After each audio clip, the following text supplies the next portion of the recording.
Could you persist for 20 years like it was just one day? Andy did. He used a small hammer to carve his way through Shawshank prison, and vanished without a trace from the tightly sealed prison. The furious warden threw a rock at the wall, but what happened next stunned him. The poster on the wall broke through, revealing a hole. The warden tore the poster down and was dumbstruck. Behind the poster was a large hole, the tunnel that Red claimed would take 600 years to dig through. Andy completed in just 19 years. By the time the guards went out to pursue him, he was already gone. They searched for an entire day, and only found a small hammer in the sewer. In fact, Andy started planning his escape the moment he entered the prison. He wasn't just a banker, he was quite knowledgeable in geology. Shortly after arriving, he discovered the prison's stone walls had a rather loose soil structure. With enough patience and time, it would be easy to tunnel through here. So Andy began his plan. Every night after lights out, he would slip behind the poster and slowly dig. During the day, he took the opportunity while walking to scatter the dug-out debris onto playground. On a stormy night, Andy swapped the warden's ledger with the Bible, then wore the warden's shiny shoes. But at this time, who would notice others' malice? When the prison lights went out, he took the warden's ledger, crawled into the hole, and followed the tunnel to the prison's utility room. He held a big rock, using the thunder as cover, each thunderclap rolling past. Every time the thunder roared, he struck hard, and after repeating this several times, Andy broke through his path to freedom. He endured the foul stench while crawling through the sewer for 500 meters. The moment he emerged, he spread his arms wide to embrace the rain, letting it wash over his body. He was finally reborn. The next day, when the warden took down the poster, a man named Durant appeared at an overseas bank and withdrew $370,000 from the warden's illegal account. Then, he sent the warden's ledger to him. The newspaper quickly alerted the police, and they rushed to Shawshank prison.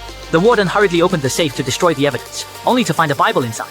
He opened it to see Andy's message on the first page. Salvation lies within.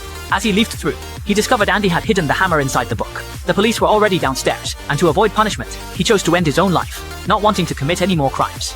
Not long after, Red received an unsigned postcard from Fort Hancock. When he opened the map and saw it was a borderline, he smiled. He knew Andy had crossed the border, which meant Andy was free. 2 years later, Red finally got the chance for parole. He walked out of the prison wearing a borrowed suit. After 40 years of prison life, he found it hard to adjust to the outside world. He even considered breaking parole to return to prison, but one thing stopped him. He still owed Andy a promise. He went to the big oak tree in Buxton, dug up the secret Andy had buried, and found a few $100s and a letter from Andy. Dear Red, if you are reading this, you've gotten out. And if you have come this far, maybe you are willing to come a little further. You remember the name of the town, do not you? I could use a good man to help me get my project on wheels. I will keep an eye out for you. And the chessboard ready. Remember, Red, hope is a good thing. Maybe the best of things. And no good thing ever dies. I will be hoping that this letter finds you, and finds you well. Your friend Lynn. Red crossed the border and reached the seaside, where he saw his old friend waiting from a distance. They exchanged smiles and embraced each other. That is a movie worth watching several times every year. No matter the situation you're in, always keep hope in your heart. Just like a line from the movie, some birds are not meant to be caged.